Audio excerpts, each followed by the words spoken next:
of Prohibited, and welcome to our panel. We've got a great lineup here for you. I'm going to let everyone introduce themselves, but this is the Marketing Cannabis panel. As most of you are in the room are well aware of, marketing cannabis is a unique challenge. Can't go out there and just buy Facebook ads and traditional advertising the way you can in other industries. And so we're going to talk a little bit about kind of what that means and how you do market to the cannabis audiences. So I'm going to let each of the panelists kind of introduce themselves to start things off and tell a little bit about who they are and where they work. Hi everyone, I'm Kimberly Dillon. I'm the Chief Marketing Officer for Papa & Barkley. I actually used to work at Clorox, which is right across the way, so bleach to cannabis has been quite the journey. Papa & Barkley is one of the leading topical and tincture brands here in the state of California. When I started, I was employed 4 or 5, and we were making our products out of crock pots, and now we have 125 employees, and it's been 2 years, so it's been pretty insane. I'm really passionate about storytelling and brand building. Sometimes people think about brands as like the individual kind of components, but I really see it in a holistic way. I'll get into it more, but we really have a company that's really tied around a wonderful story. So Papa & Barkley is named after Papa, who was our founder's father, and Barkley, the family dog. And so when you have that type of story and that type of iconography in your brand, you can tell some amazing stories. Hi, I'm Adrian Sedlin. I'm CEO of Candescent. We closed 2017 as the ¡1 selling brand of flower in the state of California.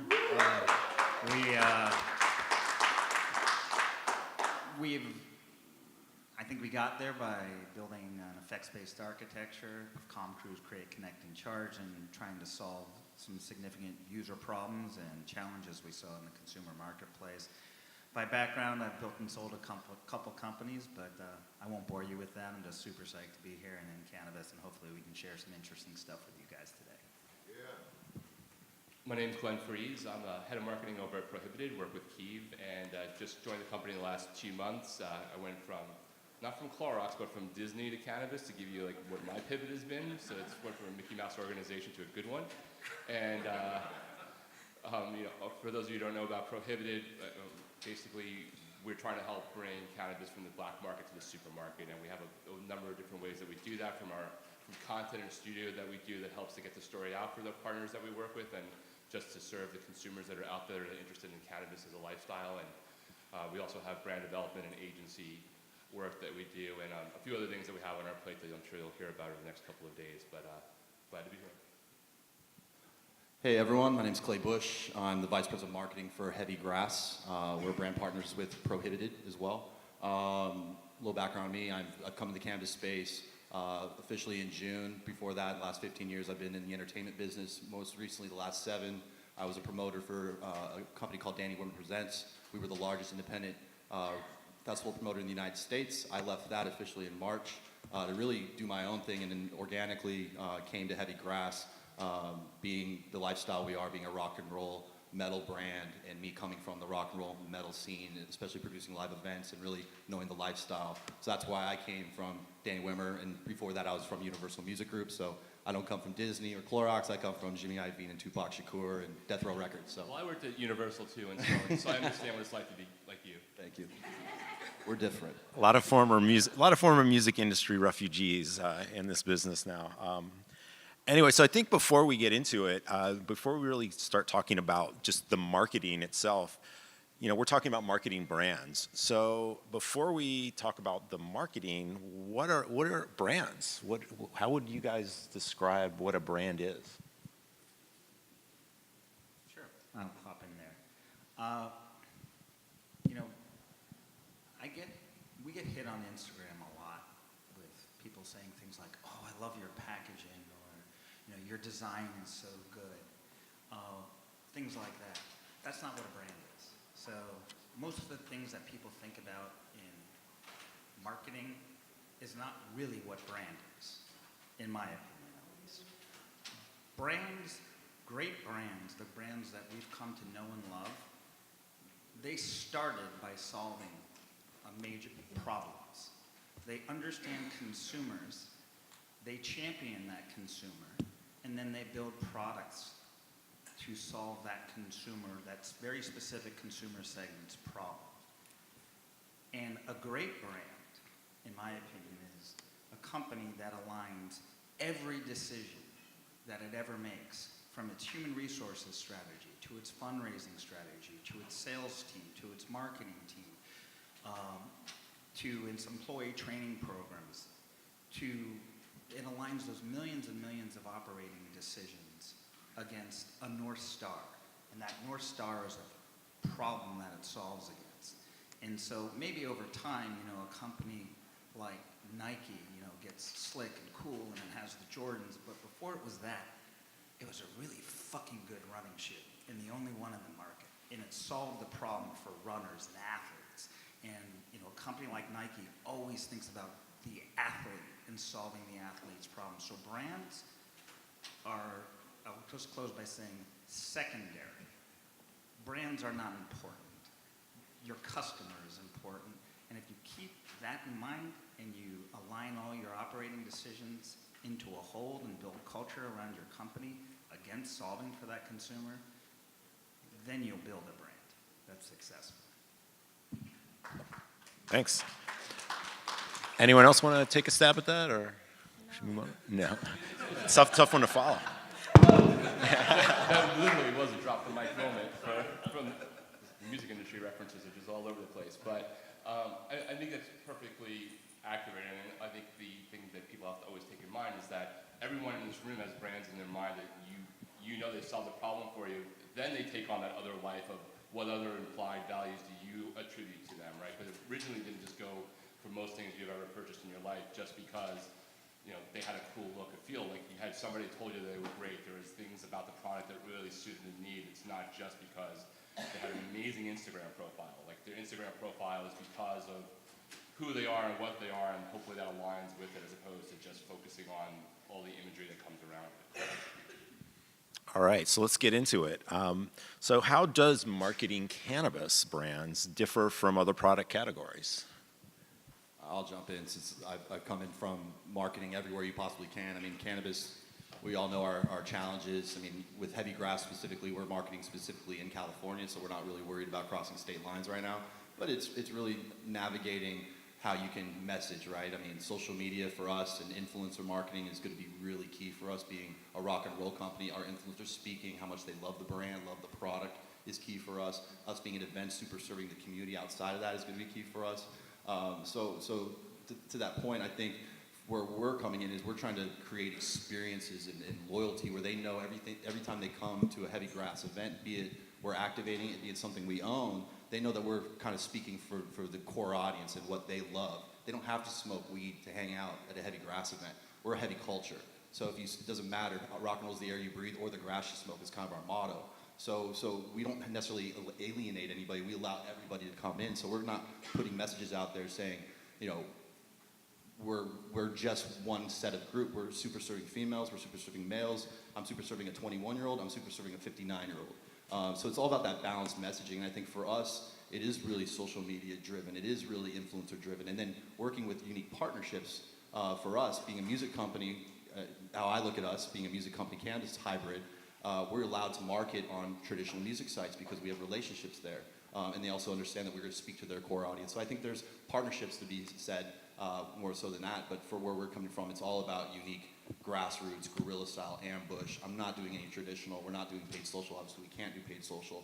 And then letting our brand and our visuals and our I guess everything we have going on speak to who we are and speak to the audience we're trying to super serve.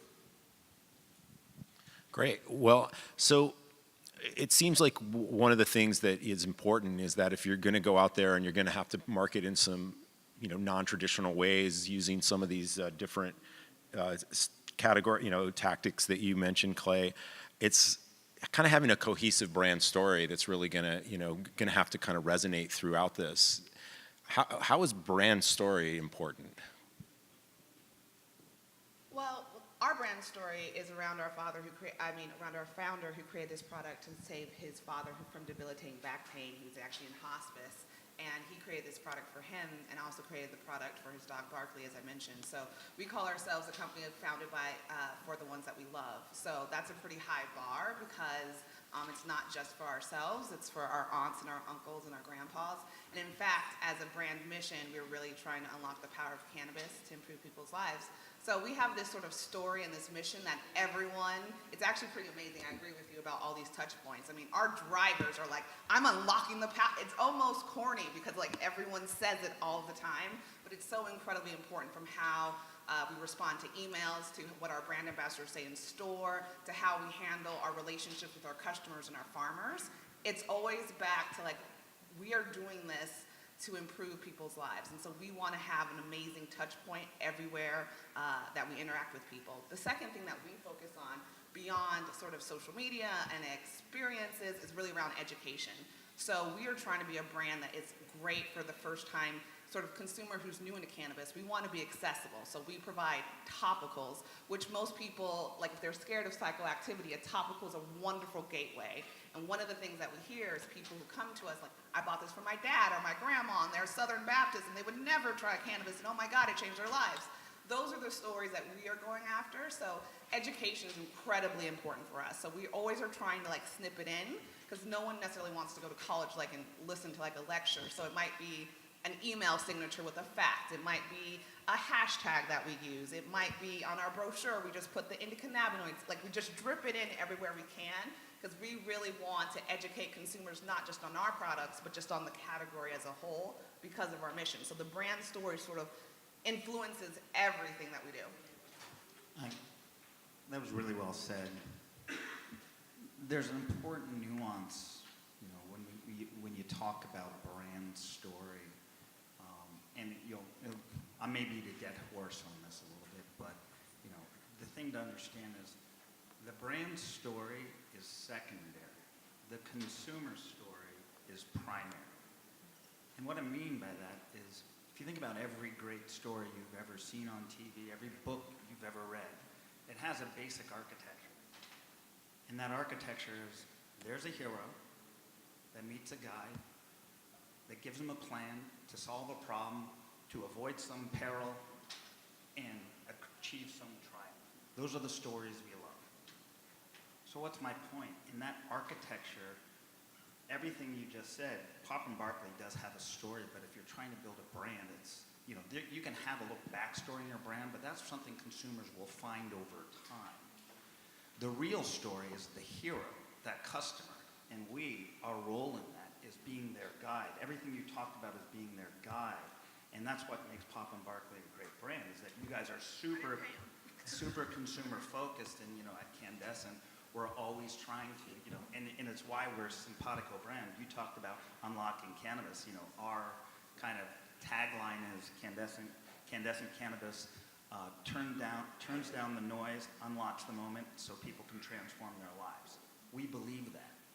But when we see that and we think about it, it's really our consumer story and how we fit into that story. And that's what makes, you know, it special. And we'll have plenty of opportunity when consumers see you serve them in that way. It's sort of the more you give, the more you receive, the more they're going to start saying, hey, this is a cool company. I want to peel back the layers of the onion. I want to start checking out their culture. I want to learn about the dog and the dad and all that. But it starts with that consumer story, and then if you do a great job on that, then your story will get elevated in the process. Yeah, I think it's important to sort of jump off a point you had. The authenticity that you put into the story that you're out there with is super important. You know, a lot of people go out there trying to tell a story about their brand and why we're so great and why our products are amazing, but they're not really conveying it to their audience in the right way. It comes off like way too selly. It doesn't really resonate with why those consumers are trying to engage with them. It's not helping them to solve the problem. One of the things that we're really trying to do is embrace the entire community with the content that we're producing. So some of it is educational, some of it is more entertaining. People who just of the cannabis space who are using different products for different medicinal reasons, for different recreational reasons, and supporting the industry as a whole, the partners that we're working with. Everyone is trying to help move this entire industry forward, but always focusing on that we're coming from a place where we know where it is. We're part of that community, and we're trying to make sure that what we're saying resonates with the audience we're trying to speak to. Yeah, I mean, that's a great segue to us because we're all about community, and we're super serving a core audience, and the audience we're super serving isn't anyone. I listened to a panel earlier, and not one time were they talking about, I think, the traditional cannabis user, the guy that has been smoking weed since he was 16 years old, but his parents didn't want him to. No one's attacking that person. Everyone wants beautiful packaging and the beautiful store experience and all that stuff. But where's the canna culture that has been around since, Woodstock for me? Cannabis and music and lifestyle have been paired since day one. So that's where we're coming in. I'm trying to super serve. You were at Woodstock, Clay? The clean, right? You were at Woodstock? No, I wish I was. That's awesome. But it's coming back for its 50 years. No, but my point is, Michael Lang and that culture there, it was cannabis and music always kind of went hand in hand, and all I'm hearing is about is cosmetics, which is great. We want to take it from the black market to the supermarket, but for a brand like Heavy Grass that's almost been alienated with the culture for so long, we're here to embrace it. We're the bad boys. We'll never be the sexy girl in the room, and we don't want to be the sexy girl in the room. We want to be the core. We want to be what the mass majority of this country is. So as more states open up, Heavy Grass will expand to those states and speak to our core audience, which at the end of the day is just rock and roll. Can I just want to put a little twist on that, because I think, if you looked at our brand, and your brand is probably point, counterpoint, and the important thing is there's no right or wrong. And I think when it comes to brand and marketing, one of the most important things that people can think about when marketing their company, it's okay to say, that's not my customer. I'm not spending any money on that customer. And probably the people that Candescent is really focused on, to use your word, super serving, totally different demographic. And you know what? It's okay if none of that other demographic ever buys my product. And if they want to try it, cool. But we don't spend money, and it's about being in alignment with that North Star and saying, understanding who you're trying to serve, and then not worrying about the people you're not trying to serve. And that's not a snobby way. I mean, it's of thinking about it. It's just customer segmentation, and you can't be all things to all people. If you try, you're going to fail. Yeah, you'll be nothing to no one. Right? And speaking to that, I feel like we're talking about psychographics, about like premium luxury brand versus like a rock and roll. But I also would encourage all of us to think, as we're doing branding, to think about demographics and about gender and really pushing and elevating the conversation. So I think traditionally it's been a very masculine sort of branding opportunity. But when we look at people who are entering the category, we know women are coming into the category at greater rates. And so how you might speak to them has evolved in the last 15 years. It's not necessarily, Bob Marley and girls taking huge whips of bongs, but that is like people's first way into like marketing cannabis. It's also might not be a 21-year-old. There's a lot of seniors who are entering into the category and actually have a lot of money to spend. So it's looking at the psychographics, but I also think it's looking at the demographics and the trend of America. Like, it's also about race and about diversity and inclusion and making sure that we're speaking to America or whatever market you're serving. Because one of my concerns is that we're focusing on psychographics sometimes, but we do need to be inclusive of who America is, and that is women and men and the whole spectrum in between. We're in San Francisco, and then also like about race and income levels, et cetera. So as we're building brands, there's such a big pie that we really can speak to different segments, and so I would just really encourage that we push that. We do not need look-alike brands. There's a lot to go around. Okay, so let's dig into the mechanics a little bit here. So Adrian, you talked about spending money. So you're spending money on marketing. What have you guys been finding is the most cost-effective way to spend your money on marketing? Well, when we started in the market, in California, flower was sold in bulk.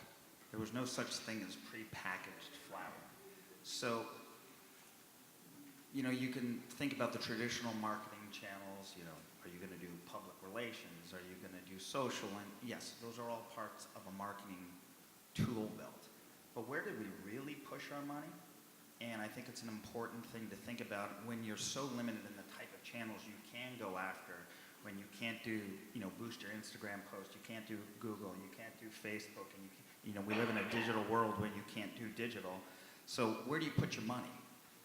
We actually invested it in our product and our packaging. So and we put it in a gorgeous box that was part of it. You know, you can kind of push marketing and pull marketing, but that consumer experience at the point of sale is, I live in that customer's home now. So if I give them a box with an unboxing experience that came with matches and hemp wick and you know, king size rolling papers with a magnetic clip and a coat, and all that was designed in that investment in product was you know, I knew someone's not going to use 20 king size papers every time they buy an eighth from me, but they may give those papers to their friend, and then they're going to have this cool box, and they're like, and maybe when they're done with the box, they're going to use it as their stash jar.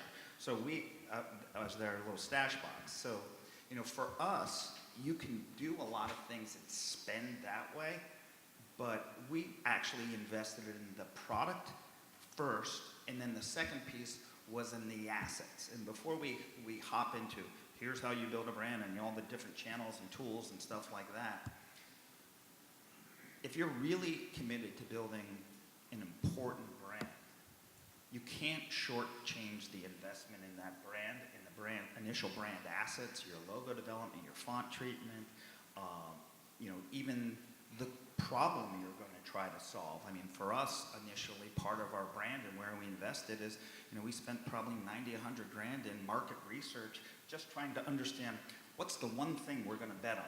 You know, if M&M's was going to be the chocolate that melts in your mouth and not in your hand, you know, are we going to bet on potency? Are we going to bet on being organic? Are we going to bet on being pure? We chose to bet on effects. We said it's about how do you want to feel. But understanding that was a lot of consumer insight and market research. So where did we spend?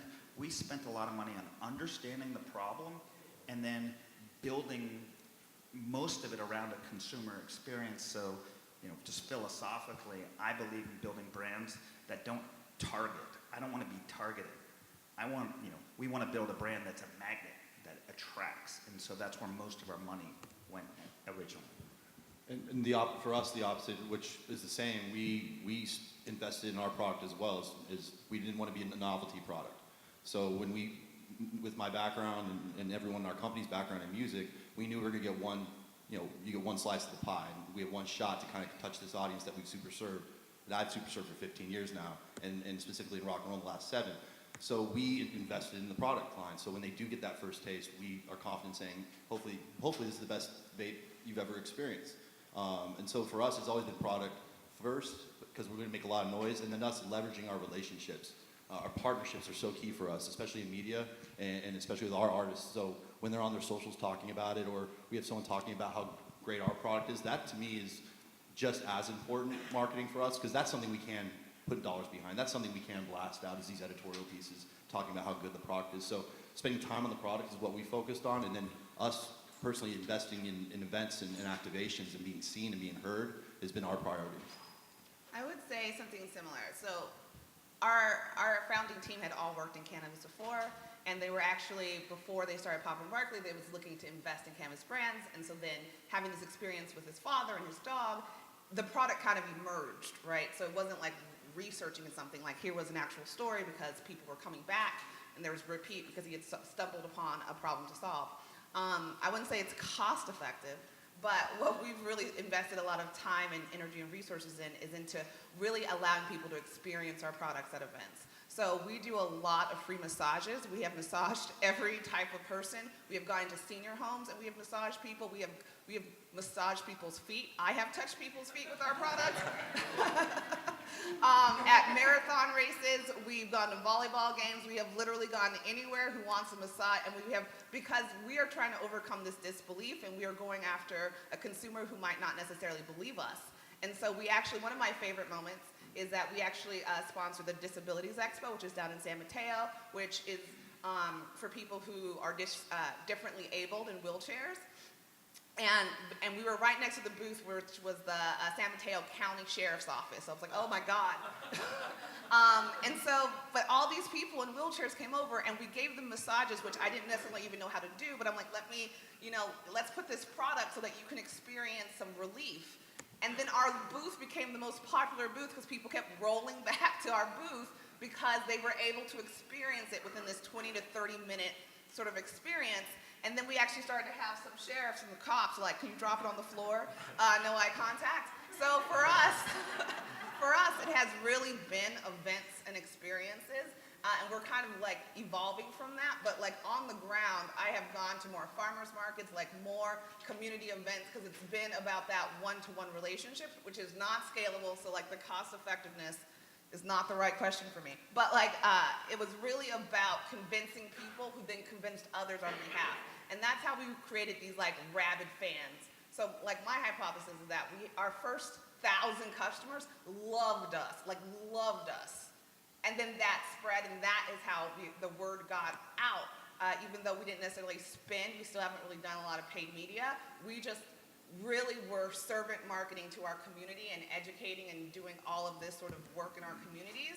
And then that became viral, and they became brand ambassadors on our behalf. Our massage therapist is actually like inbound, like from celebrities and everyone. So for us, it was really about educating one-on-one, which is not scalable. So Yeah, I pick up on what Kimberly said, and as my CMO, Jenna Habayeb, who's in the audience, always reminds me. You know, when you think about what are you going to spend on, how do you push it out, and where are you making your investments, you know, a pretty useful framework, and where I started talking about our packaging and things like that is you can just think about awareness, consideration, and conversion. And marketing is designed to, you think about an integrated marketing plan, you want to do those three things. So us investing in the consumer insights and the packaging, well, that gets awareness because Vogue goes, ooh, and sees something they've never seen before, something a little more Hermes-like in the cannabis industry. And so we generate a lot of awareness through media, through investing in those assets. We're getting a lot of pull marketing out of, the press is doing a lot of work for us. However, what you were talking about is more consideration. We're having a bud tender activation tonight in Oakland for our bud tenders because, they're part of, the market and part of the decision-making group and the recommendations engine. So, we're going in that. We're trying to get to consideration. And in alcohol, they talk about, liquid to lips. How do you get that trial? Because then once you can do that, now you're part of the consideration. And then last is conversion. What are you doing in store? What's your merchandising strategy? Are you using things like APOP media? What kind of bud tender education programs you do? And so it might be useful for people just to think about when they make their investments, depending on where they are in the evolution. I would say never shortchange that initial investment in the brand development because that is the engine of the whole thing. But then it's about creating awareness, consideration, conversion. You were talking about awareness from a prohibited side. There's sort of two places that we're playing. We have the consumer-facing side, and that's where we basically spun up the content side of our world, which is sort of the where prohibited really started. And having that content that we have that we can help people get awareness out there, tell the stories that they might have from the different brands that we partner with, but just stories and education that consumers are interested in that we can help fulfill that niche. And by because of all the limitations, one of the things that was a main focus for Prohibited was trying to create our own ecosystem, our own website that we could control the content on, an OTT distribution network. Of course, we're trying to get views on Facebook and get awareness of our content across all those consumer-facing places, but we're also trying to control our own destiny a little bit. But there's also, I'm sure there's people in this room who are more focused on the B2B side of supporting the industry too. So your tactics might be a little bit different. It's probably less important that your Facebook profile is killing it as much as your LinkedIn profile is killing it. And how are you, which you can actually advertise on LinkedIn still for some degree if you're trying to target some of the various cannabis groups. It's not a big industry of cannabis on LinkedIn that you can target, but you can target cannabis groups of people that the various companies. So there's a way to approach that in a pretty cost-efficient way if you're trying to go there. And thought leadership, things like being on panels, attending the events that everyone here is doing. We're doing marketing right now on a B2B level. I think it's also important, even back on the content side, if you're a startup, of course you'd love to have a $90,000, $100,000, $200,000 budget, but there are definitely tools out there. There's free market research. If you happen to sell something that is legal to sell on Amazon, if you want to know who your competitors are, just look at what else people have bought, right? You're going to get psychographic information just from things like that. That doesn't apply for everyone in the room because you can't sell all that stuff, but there are places that you can do that. Just going onto Google and typing what you're selling and seeing what predictive search is going to tell you information about what you should be targeting. So if you're in a startup zone or just trying to figure out how you're going to get involved with marketing, you don't have to bring on the biggest agencies in the world to get your full budget. There are really cheap and easy ways to get your foot in the ground and start rolling down that path. And to add to that, the content for us is the key. Obviously, content's king for all brands. And I come from a different retail background, so I'm used to creating demand to drive retail, not have a bud tender tell someone what to buy. I can't rely on that. It's like, to me, that's, how do you trust the bud tender? There's turnover. All these things go hand in hand. For me, I don't want to ever rely on the bud tender. I want people going in and saying, yo, I want heavy grass. Just like when I go to a bar, I order Jack and Coke. We all have our go-tos, right? And it takes time to create that loyalty, obviously, but that's where we're coming in. We haven't even impacted market yet. We are 13,500 Instagram followers. We've never impacted retail. Now we impact retail in 2 weeks, and then we're going to see, and that's how we're going to see our ROI. But it's all about creating that authentic content that drives retail to create that demand. And from a brand like us, we're never going to rely on someone in the store saying what to buy. We're going to rely on our audience going into the store saying what they want to buy. And having your audience then tell their friends what to buy. Exactly. So we've talked a little bit about, what people have found effective, but ultimately, how are you measuring this? What are the KPIs that you're focused on? Is it all like, how many Instagram followers do I have? Or is it just ultimately come down to how many units am I actually selling? I mean, what are you guys focused on for those of you that are really, like Kimberly, at the end of the day, when you're being asked, like, whether something was successful or not, a marketing campaign, what are you pointing to? Yeah, so we work on a number of different sort of KPIs. We do look at like our growth of like all of our lists and followers and whatnot. But we actually look at engagement more and net promoter score to really understand, like, do people love us? So we're looking for more people to love us than necessarily awareness. So we use net promoter score that we're implementing across channels. We do a lot of surveying.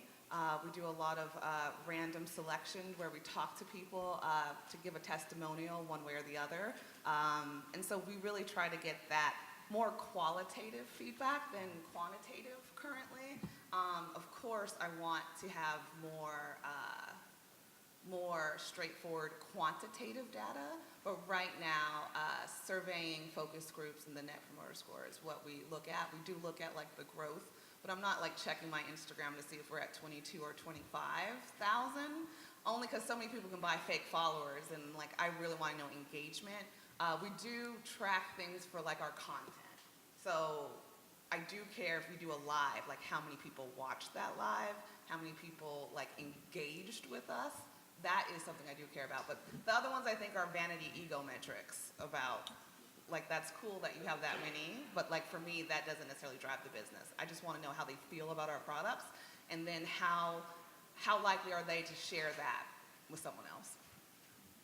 I agree with everything you said, Kimberly. Certainly, how many followers is a great thing, but understanding the engagement level of your audience is sort of more of a pulse of how the power of your brand. And one of those super fans who comments is worth probably 500 recommendations of, hey, you should try this product. But I do think there's some hard metrics that as a marketer that we're super focused on, especially as a product provider.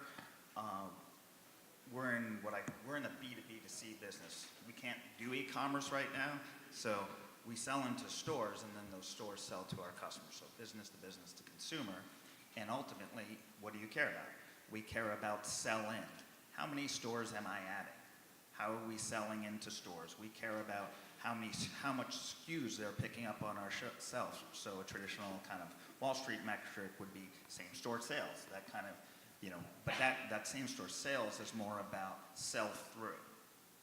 How's our sell-through doing? Once we add a new store, how does that account track? Are our accounts, when we first added them, are they doing better a year later? That's the same-store sales, but also even sell-in. Is it easier to add accounts? I can tell you, a year and a half ago, 2 years ago, when we first went to market with an effects-based architecture, sell-in was extraordinarily difficult.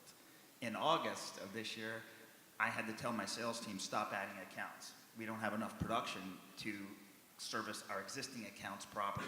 So always think about sell-in, sell-through, and then finally, Unfortunately, the data in our industry is really not that good right now for tracking LTV or lifetime value of your customer, but ultimately you're trying to get to repeat purchases. How many, if they, because Candescent, we don't want to be someone's first experience, we want to be their last experience because they keep repurchasing our product. So I'd say repeat purchase behavior is another key KPI we'd be looking at, but that one's harder to come by right now.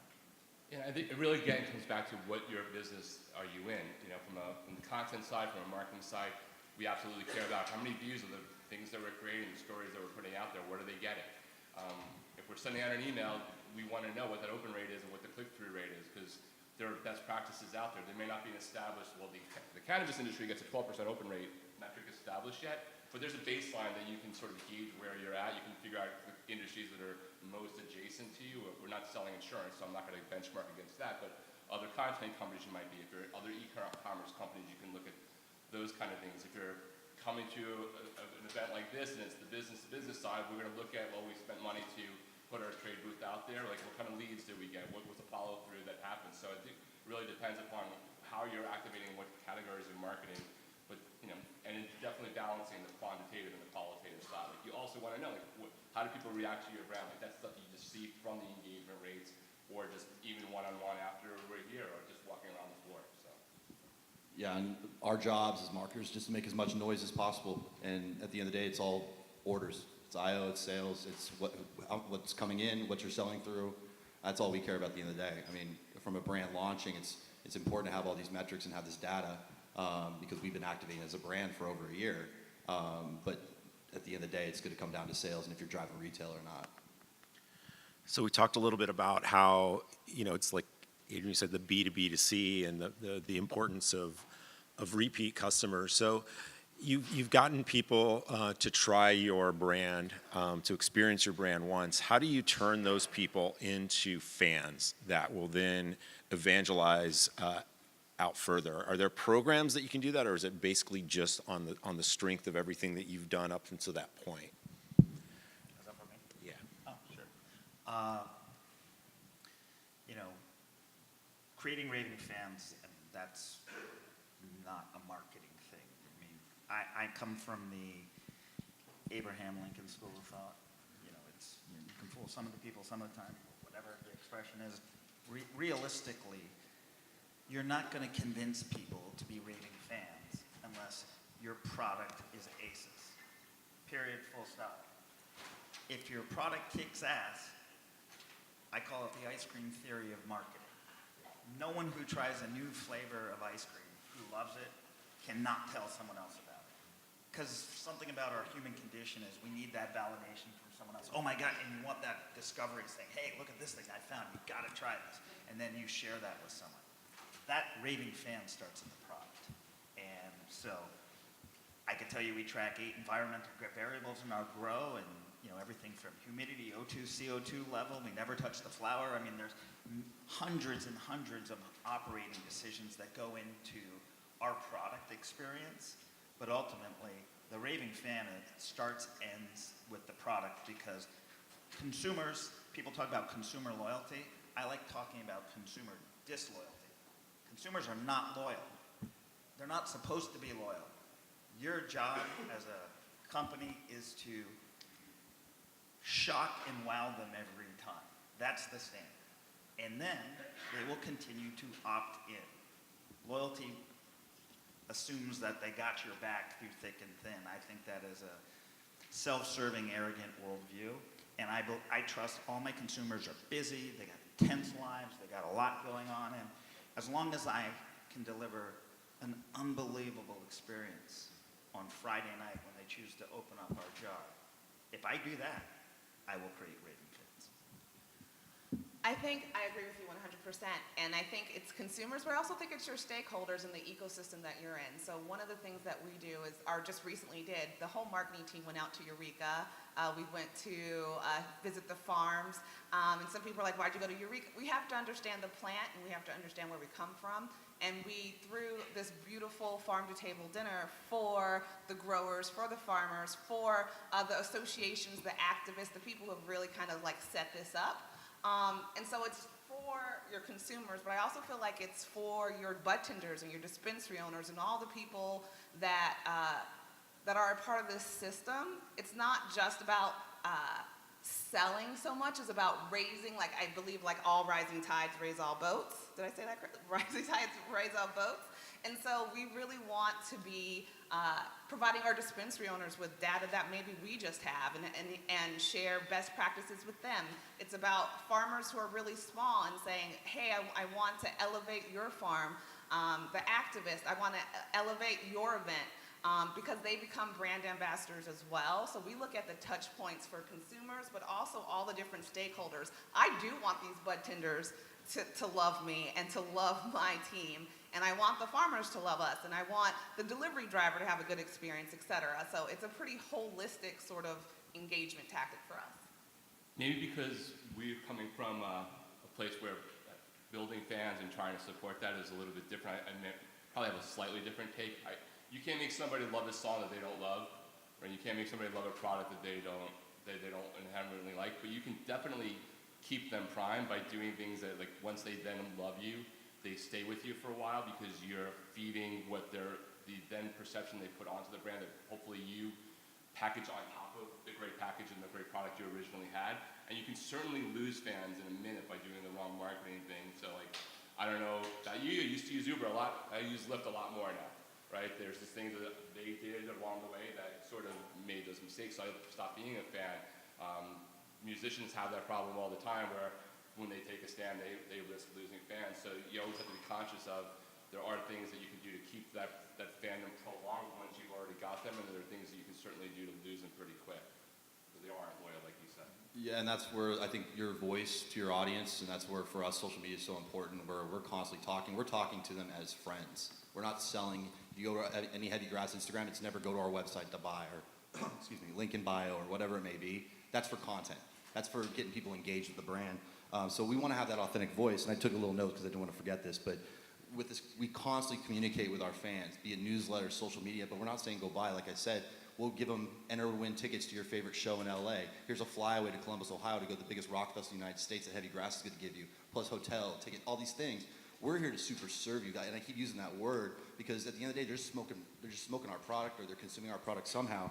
So we don't push them to buy, we push them to experience and engage with us. So when they're on our website messing around, because our website's very, very engaging, where you can play around with content or figure out, but you'll eventually find out where you can buy it too. And we're just trying to get people to engage with us more than anything. Because you're doing a strategy that there's 13,000 people following you on Instagram are basically micro-ambassadors for you now, right? Like Correct. Instead of like hiring an agency to bring on a bunch of ambassadors, you're engaging with them in such a direct way that it just makes sense that they're out there evangelizing for you, and you've activated them like they're your street team. Correct, and on top of that, our artists that are influencers, be it one of our biggest influencers is Matt Shadows from Avenged Sevenfold. He's our billboard. I don't need to buy a billboard on Sunset Strip. I have him on stage rocking a Heavy Grass shirt. He doesn't even smoke weed. It doesn't matter. He's a part of the heavy culture, and that's kind of what we are. We're not telling anyone you can't come into our world.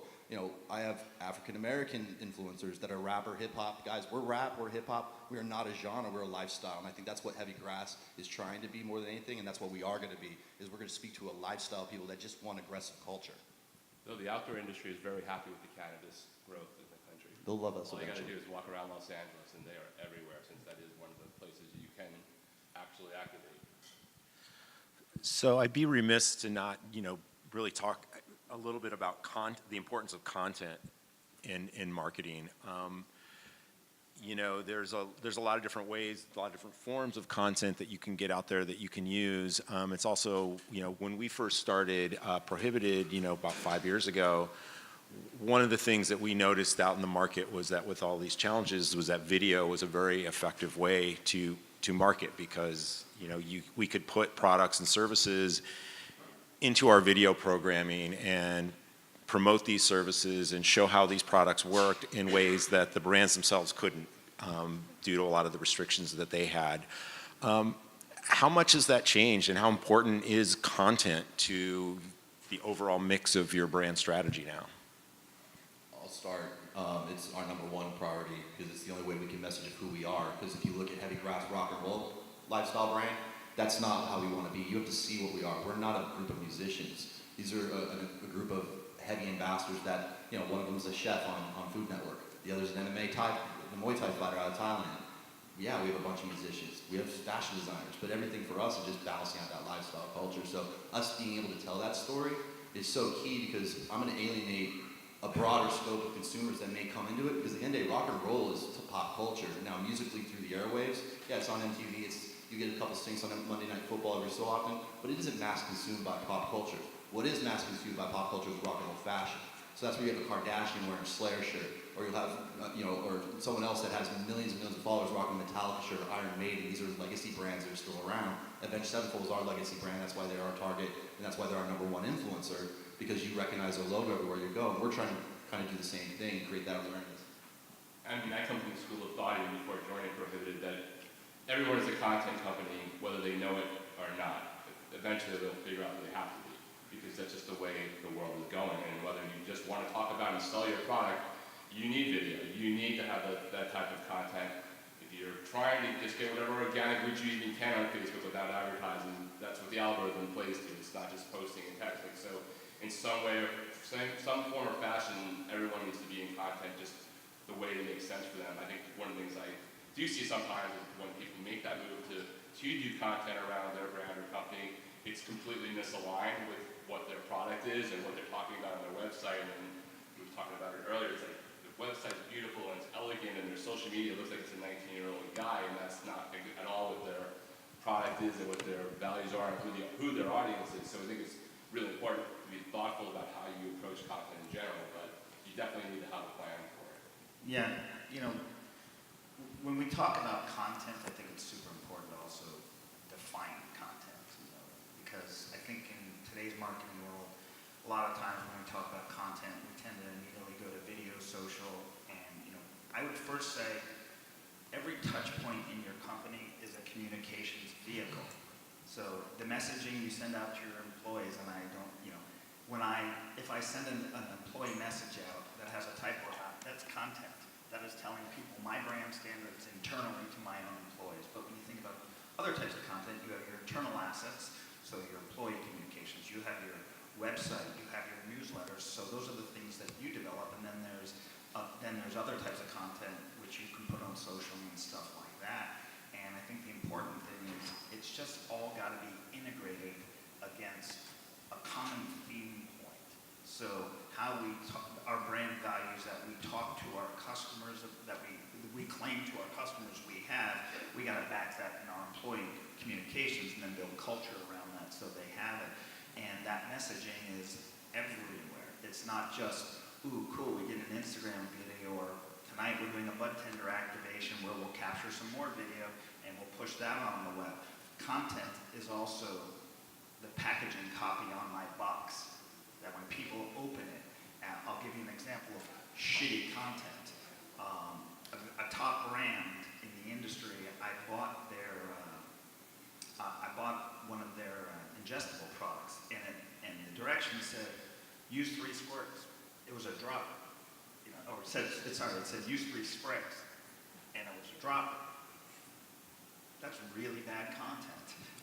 So I just think you should think holistically about, it's not just about cool pictures on Instagram, and it's a lot more. So our through line has been around education, and so our awesome marketing manager, who's in the back row, who probably can't stand how much content we produce, but has been so impactful to our brand. Our series is called Plant Made. Plant Made is all around educating people around cannabis, so basically the science behind the plant and what it does with the system, and specifically showing cannabis in a wellness way. And for us, that's in a number of different modalities. One, we have a plant-made guide that we give out everywhere. So we printed out over 20 to 25,000 at this point, where we give to senior homes and community organizations, where we talk about the category. We even talk about vaping and products that we don't even currently carry, because again, we want to educate people about cannabis and be that first touch point for them in a wellness way. We actually have a web series in which we talk about the same science, and we launch it every Thursday. We do live streams with our executives about what's the science, what are you doing. We started working with our production team about how are you putting that in the box, which is sometimes surprisingly one of the most engaging pieces of content, because everyone in this room, we might take it for granted, but I mean, how cool is it that we are blessed to work in this industry and create these experiences? People around the world want to see. So just filling a balm or tightening a lid, people want to watch and see it. So it doesn't necessarily have to be the super slick production, although slick production does work. Sometimes it could be something like a Facebook Live or just asking questions or someone going to DM. Like that content actually really resonates well. Sometimes like resonates a little bit better than the one you put a lot of effort into.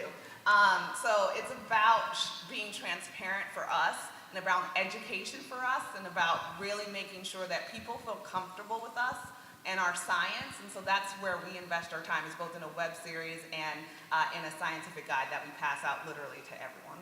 To sort of further go into the whole role that packaging plays, one of the biggest categories of videos on YouTube, regardless of industry, is unboxing videos. It's literally unboxing toys or box sets or DVD collections, when that, well, it might still be a thing for some people, but you know, whatever it might be, any type of category, perfume, anything, that just really resonates with the audience that are looking for it on YouTube, and there are people making millions of dollars actually doing just those type of videos on YouTube. Last thing I'll say is we have a theme at our company is you either make content or you create noise. If you create noise, there's going to be no call to action. You're not creating anything that's going to be sticky, that's going to be shared. It's just a bunch of crap in our eyes. If you have content that's going to connect to your fans, going to be engaging, so you know that's kind of how we want to separate. So you don't want to make a lot of noise. You want to create engaging content that they'll share. So we have a few more minutes here. I wanted to open it up for the audience if they have any questions for any of the panels. Anyone on the panel here? I don't know if there's microphones or not, but question. Okay, here I'll come down. So there's a lot of destruction out there, a lot of new companies, a lot of new brands, startups doing amazing things. If you're running a startup or you have a smaller organization and you don't have a marketing director and you don't have a social media person and a writer and all that jazz, are there any tactics that you can share with smaller companies basically to help incentivize, motivate people to sign up for emails, to sign up for social, when there isn't a huge budget or people that are dedicated to doing that for a company? Well, I will say, I ran the socials for a year. We wrote the copy ourselves. We researched the copy ourselves. We did focus groups with people that we could find ourselves. So it was a grassroots effort in year one. And so the beautiful thing about content and social media is that we all can do it. And so I would encourage you to think about what is the type of content that you can create? What type of market research tools can you do? So we used the Google Insights tool where you can send out to anonymous people about do they like the logo? Do they like the packaging? I would for every touch point, I would get consumer feedback in friends and families with your product. I would send it out to everyone that you know, including people you don't know, to make sure that they are resonating with the product efficacy, with the packaging, etc. But I think for content and for social media, because those are some of the assets that are available to us, I think it's about being scrappy and doing it yourself. And I think for events, it's about partnership. That's what I think is really important for small startup brands now, is figuring out symbiotic ways that you can partner with other brands that make sense, so that you can go to these events or things that cost more and do it together, or maybe partner with a dispensary or partner with a media brand and figure out what can you give them that they can give you. And I really think that is how small emerging brands are going to make it now, is around partnerships and collaborations. I would also say it's better to, social media and content is just a voracious demand from people, but it's better to do one post a day right than figure out how to do 5 things wrong all day. And sometimes people get lost for that. There are really great free apps that can make things that is just an image of yours become a totally different asset. There's 1,000 of them you search in the App Store, but Photoshop has 4 or 5 different versions of free apps on that you can activate from any of the app stores to help you take something and maybe reimagine it 4 different ways without it seeming stale on your socials, or from a radio perspective, depending upon what it is, if somebody just sees something or you hear something on the radio one day at 9 a.m., most people in the world never saw it before. So like think about how you can restagger stuff at different times, because organic reach isn't that great in social, and there's ways to repurpose things at different times and later as you're still coming up with new concepts along the way. Those are just a couple of the ways to do it. And just the basics. If you go to a lot of the websites, and sometimes the email sign-up is nowhere obvious, right? Or it's so obvious that it's annoying. It comes in your face before you've even decided how to activate that. And most of the people, most of the websites that everyone is creating have sort of that basic functionality where you can figure out like what the right way to deploy, like, hey, would you want to sign up for our email? Make sure that those basics that are probably, if you do a quick search, you'll find like 5 guides of how to do it depending upon how your website's built and what email provider you're using. Just take advantage of those and actually have those signups really prevalent. Yeah, as opposed to talking about the one magic bullet, for marketing that's going to resonate and launch your company, I think you're asking for some basic business advice of how do you bootstrap a company? When you're 1 or 2 people, and I've been in that situation before, how do you make it work? There's hundreds of and I would just encourage you. You're going to end up working in the business, but you'll need to get to working on the business. When you're working in the business, you're doing your own social media, you're writing the content, you're doing all these things that you may not be an expert on, and there's a certain amount of that. But the most important thing, the one thing that I would say you should do is whatever drives revenue. Cash is king in business. So if you can turn the revenue spigot on somehow, don't worry about the market. Don't worry about much else. Turn the revenue spigot on. You show cash flow, you get investors potentially. You show cash flow, you can then start hiring the people who can build out that integrated marketing strategy. So if I had one thing to say, it's focus on driving revenue. However you can do it, turn it on early, because that's what speeds. Hey, guys, I want to get to more questions here since we're running low on time. Hi, thank you so much for your insight. This was an enjoyable presentation. So as a group of marketers, what do you think is the biggest obstacle that you're facing as a marketing organization right now in this space? Is it awareness, trial, brand recognition, absence of quantitative KPIs? What do you think is the one big thing you'd like to overcome? The United States government. Besides that, as a marketer, right?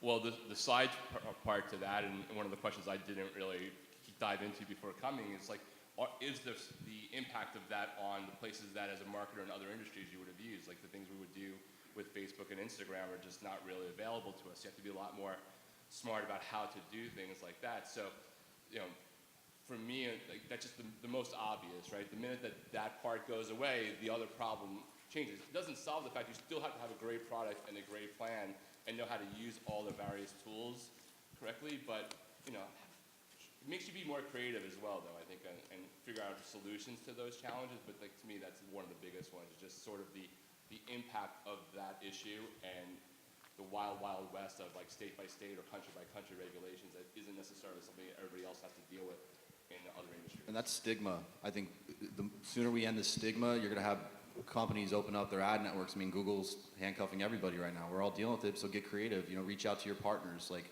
we reached out to every music site that owns their own inventory. We can advertise. I can advertise on every music site in the United States. Geo-target that, obviously, but just being creative and understanding who's going to work with you or not, and help. Go ahead. And I wish I could say that, like, I could sit and be in the marketing hat all the time, but regulations are real. And so I am sometimes reading 100-page documents on compliance. I am changing my packaging for the 14th time. I am getting blocked on Facebook. My stuff is stuck in compliance. Like, that's yesterday. So as much as I want to spend all my time on all these great creative, like, I want to be truthful. While I want to think about these great campaigns, et cetera, there are a lot of regulations that are changing all of the time. And so you are navigating, and even like, just last week, an event I signed up for 6 months ago apparently is on tribal land. So now I have to call the tribal leaders to talk about the benefits of CBD. Like, it's not as easy as just like, here's my perfect marketing plan. It's about being super flexible. It's about like understanding a very hazy land. In addition to being an awesome, amazing marketer, it's also about persevering through a maze of regulations that are where there's no lawyers kind of navigating, you in the right direction. So that is the Yeah, truth of it. I would, take what you're saying and kind of bring it to a more abstract level, because I absolutely agree that everything about the regulations, the compliance, the change your packaging, but all that starts with the fact that we are in a nascent industry emerging from prohibition, and as a result, there's no scale to any of our activities. The largest store partner in the United States has 20 stores. So how the hell do I build a planogram for my merchandising when every store has a different footprint? Every time it's doing something different just to merchandise your product in a store. So I think if the lack of scale would be one thing in any of the activities that we do.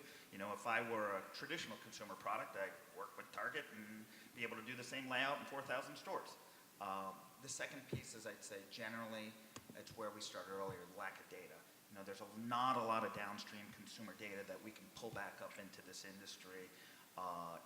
There's BDS analytics, there's headset, but that's very, very high level data. It's, getting POS data in this industry, truly understanding how your brand is performing.